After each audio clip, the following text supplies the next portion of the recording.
Chapter 11, Making Friends and Confronting Bullies. When the morning training session concluded, the students got cleaned up and then gathered in the academy's cafeteria for lunch. The large, open space was filled with the sound of chatter and laughter as the children shared their experiences and forged new friendships. The cafeteria was a massive hall designed to accommodate the academy's large student body, capable of serving thousands of students at a time. The ceiling was high and vaulted, with large windows letting in ample natural light, creating an airy and welcoming atmosphere. Long rows of tables and benches stretched across the hall, providing plenty of seating for the students. The walls were adorned with vibrant murals depicting scenes of the Hidden Leaf Village and its legendary Shinobi, adding a touch of inspiration to the setting. At one end of the cafeteria, a series of food stations offered a wide variety of meal options, catering to the diverse tastes and nutritional needs of the young ninjas in training. The aroma of freshly prepared food filled the air, drawing students toward the serving areas with eager anticipation. The first station featured a selection of steamed and grilled meats, including chicken, beef, and fish. Each portion was carefully balanced with a side of steamed vegetables, providing a well-rounded meal rich in protein and essential nutrients. Next to the meat station was a noodle bar, offering bowls of ramen, soba, and udon. Students could choose their preferred broth miso, soy, or pork, and customize their bowls with toppings such as boiled eggs, sliced pork, seaweed, and bamboo shoots. The noodle bar was always popular, its comforting warmth a favorite among the students. A rice station offered various types of rice dishes, from plain white rice to more elaborate options like fried rice with vegetables and egg or rice topped with savory curry. Sushi rolls and onigiri, rice balls filled with salmon, tuna, or pickled plums, were also available, providing a lighter but equally nourishing option. For those seeking something lighter, a salad bar presented a colorful array of fresh vegetables, fruits, and a variety of dressings. Students could build their salads with leafy greens, tomatoes, cucumbers, carrots, and bell peppers, adding proteins like tofu or grilled chicken to create a balanced meal. At the dessert station, a selection of traditional sweets awaited, including dengo sweet rice dumplings, mochi rice cakes, and anmitsu, a Japanese dessert with agar jelly, fruit, and sweet syrup.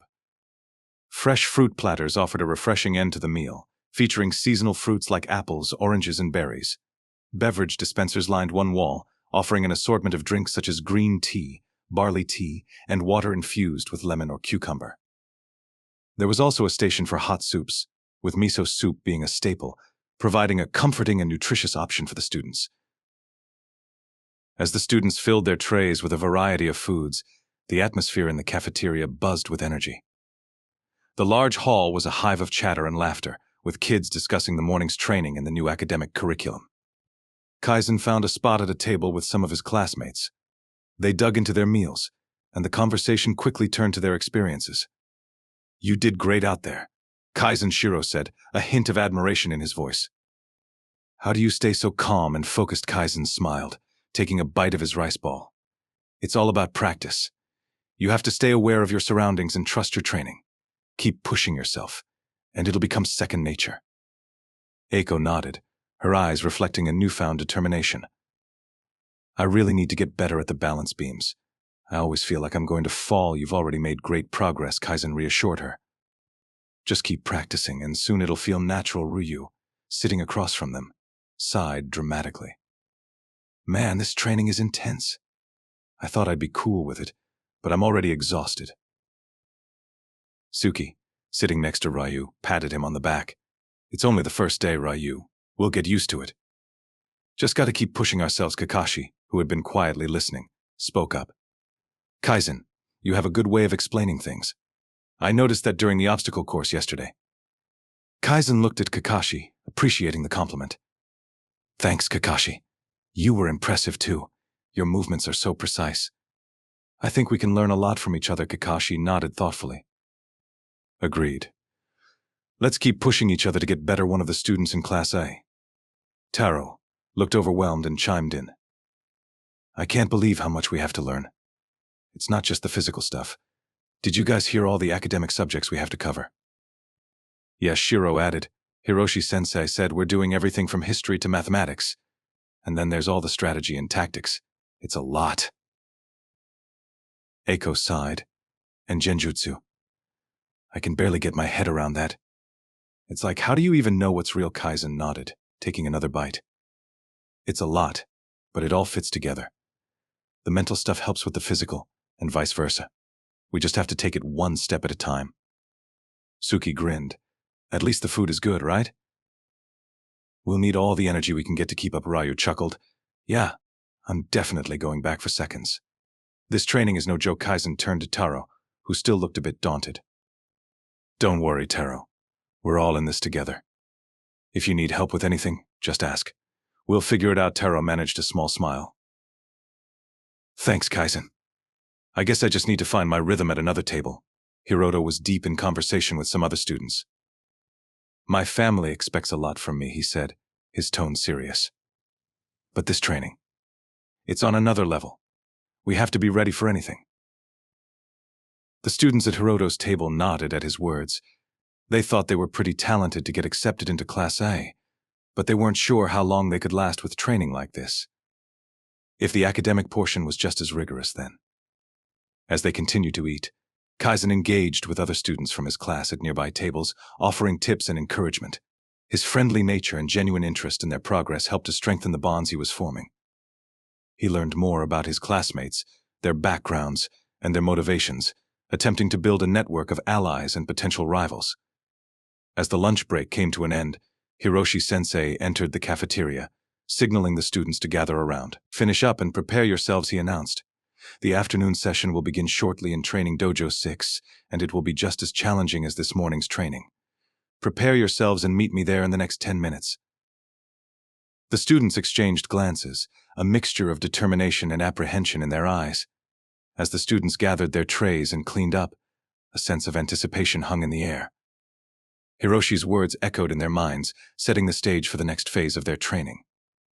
Kaizen, feeling the familiar rush of adrenaline, made his way to the training dojo alone. The air was cool, and the sounds of nature provided a calming backdrop to his thoughts about the upcoming training session. As he walked, Kaizen noticed a group of older students loitering near the edge of the academy grounds, far from the busy dojo entrance. This part of the academy was quieter, with tall trees casting dappled shadows on the path and the sounds of the bustling campus muffled by the thick foliage. The dojo itself was several buildings away, leaving this secluded area relatively deserted. The older students' uniforms caught Kaizen's attention. The academy had a structured system for its uniforms, designed to reflect the progression of students through the 6 years of training. Each year had distinct features that marked their rank and experience level, all within the color scheme of the Hidden Leaf Village dark navy blue or black as the base, with stripes of red symbolizing the will of fire.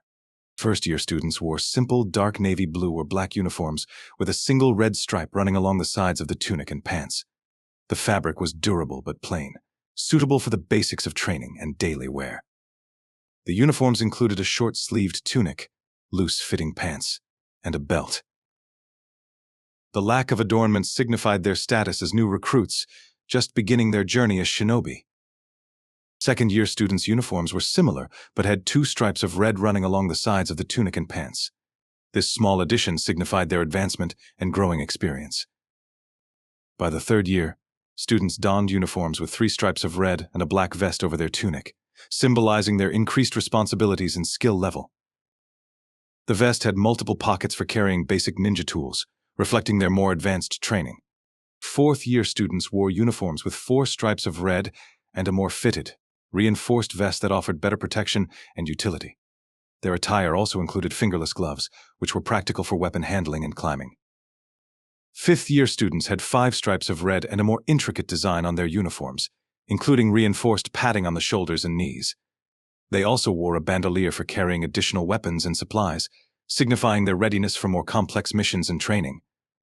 6th-year students, the most senior before becoming genin, wore black uniforms with 6 stripes of red and the academy's emblem on their vests and sleeves in dark red. Their uniforms were made from a higher quality fabric that offered better protection and flexibility. They also had shin guards and arm guards, preparing them for the rigors of field missions.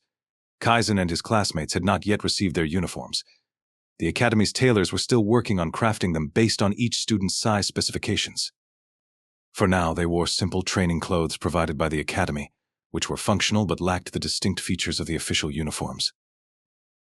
As Kaizen approached the secluded area, the older students, easily recognizable by their uniforms adorned with 4 red stripes and reinforced vests, noticed him and smirked. They exchanged glances, clearly identifying him as a first-year student. Their expressions suggested they had found a new target for their amusement. "Hey, kid," one of them called out, stepping forward with a smug look. "What are you doing here? This area is for the big kids." Kaizen paused, meeting their gazes with calm eyes. "I'm on my way to one of the training dojos," he replied simply, his voice steady. Another upperclassman, shorter but wiry, with a sharp look in his eyes, chuckled. "Training dojos are for real ninjas, not little kids who just got out of diapers. Why don't you run along somewhere else?" Kaizen smiled slightly, unfazed by their attempts to intimidate him.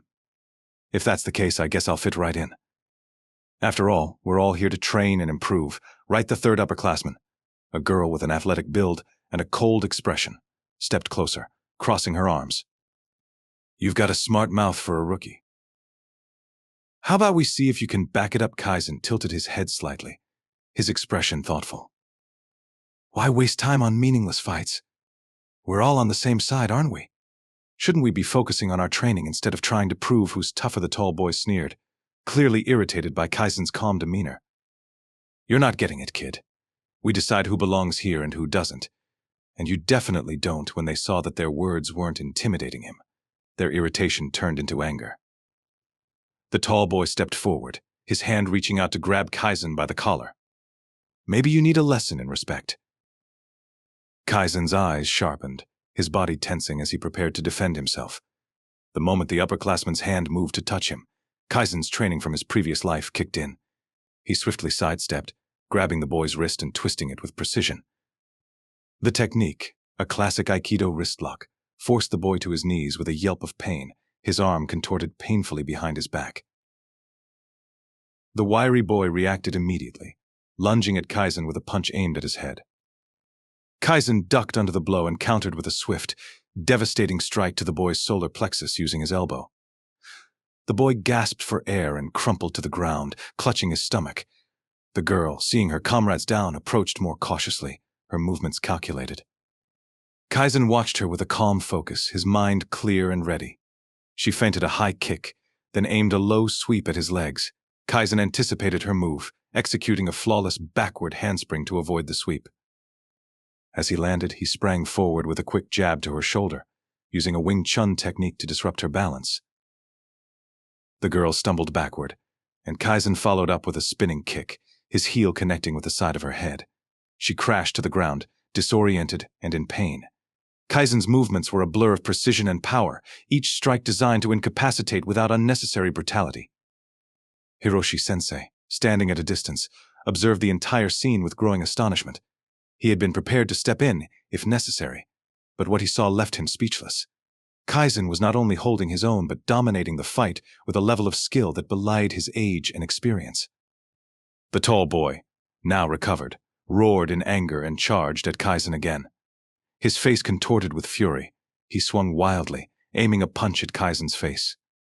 Kaizen sidestepped smoothly, catching the boy's arm mid-swing. With a swift, practiced motion, he executed a judo throw, using the boy's momentum against him to flip him over his shoulder and onto the ground with a heavy thud. The wiry boy, still recovering from the blow to his solar plexus, struggled to his feet and joined the girl in a coordinated attack. They moved with a desperate energy, but Kaizen remained calm. He deflected their strikes with effortless grace, using techniques from Krav Maga to counter their aggression. A well-placed knee strike to the girl's midsection, and a swift elbow to the wiry boy's jaw sent them both reeling. Realizing they were outmatched, the upperclassmen decided to escalate the fight. The tall boy pulled out a kunai, his hand shaking with anger and pain. "You think you're tough, kid? Let's see how you handle this." Kaizen's eyes narrowed as he saw the blade. His training kicked into high gear. The boy lunged with the kunai, his movements aggressive and uncoordinated. Kaizen deftly sidestepped, grabbing the boy's wrist and twisting it sharply. The kunai clattered to the ground, and Kaizen followed up with a brutal elbow strike to the boy's temple, dazing him.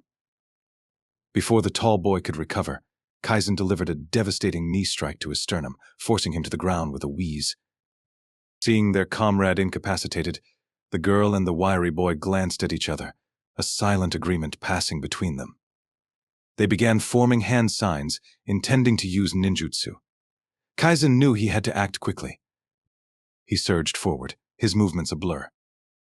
Kaizen reached the girl first. She was mid-sign, her focus entirely on her jutsu. Kaizen struck her collarbone with a precise chop, breaking it with a sickening crack. She screamed in pain, clutching her shoulder.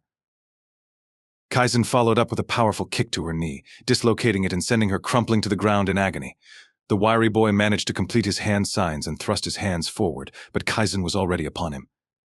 He grabbed the boy's wrists, twisting them outward and upwards with a brutal snap, breaking both. The wiry boy screamed in pain, but Kaizen silenced him with a quick, ruthless strike to the throat, collapsing his airway and causing him to gasp desperately for breath. The tall boy, now on his feet but clearly winded, tried to rush Kaizen again, this time swinging his fists wildly. Kaizen dodged the flurry of blows with ease, stepping inside the boy's guard and delivering a swift, upward strike with the heel of his palm to the boy's chin. The force of the blow snapped the boy's head back, and Kaizen followed up with a spinning kick to the boy's ribs, breaking several and sending him sprawling to the ground. The girl, attempting to rise despite her injuries, reached into her pouch for a shuriken. Kaizen intercepted her, grabbing her arm and twisting it until he heard the bones crack. She let out a choked sob, and Kaizen finished her off with a sharp kick to the side of her head, knocking her out cold. The wiry boy, now barely able to stand, made a final, desperate attempt to attack. Kaizen met him head-on, deflecting the boy's clumsy punch and delivering a series of rapid, calculated strikes to his torso, ribs, and finally a powerful knee to his face. The boy fell to the ground, blood streaming from his nose and mouth, and lay still, unconscious. Hiroshi-sensei, witnessing Kaizen's mastery from a distance, decided it was time to intervene before any more damage could be done. He stepped forward, his presence commanding immediate attention. Enough, he said, his voice firm and authoritative. The upperclassmen, or what was left of them, lay incapacitated on the ground. They had underestimated Kaizen and paid the price for it. Hiroshi's eyes were wide with a mix of shock and admiration. Kaizen's ability to handle older, more experienced students with such ruthless efficiency was nothing short of extraordinary. Kaizen, breathing steadily, turned to face Hiroshi. The teacher's face softened slightly, but his voice remained stern. "You've made your point, Kaizen." "There's no need for further violence," Kaizen nodded, stepping back and allowing Hiroshi to approach. Hiroshi knelt beside the injured students, quickly assessing their injuries. He signaled for academy medics, who arrived promptly to tend to the fallen upperclassmen. As the medics worked, Hiroshi stood and placed a hand on Kaizen's shoulder. "Kaizen, I understand why you did what you did. Your skills are very impressive, but remember that the Shinobi of Konoha are your comrades. Use such force only against those who truly intend to harm you, like in this situation. It's important to find balance and know when to show restraint." Kaizen bowed slightly, acknowledging Hiroshi's words. "I understand, Sensei." "Thank you and sorry for any trouble I may have caused," Hiroshi-sensei nodded, a thoughtful expression on his face. "I appreciate your understanding, Kaizen. It's good that you recognize the importance of your actions and their consequences. Keep that in mind as you continue your training." Hiroshi watched the medics carry the upperclassmen away, his mind racing with thoughts of Kaizen's potential. Kaizen is only 4 years old, and yet he dismantled a 3-person team comprised of students around 6 years older than him.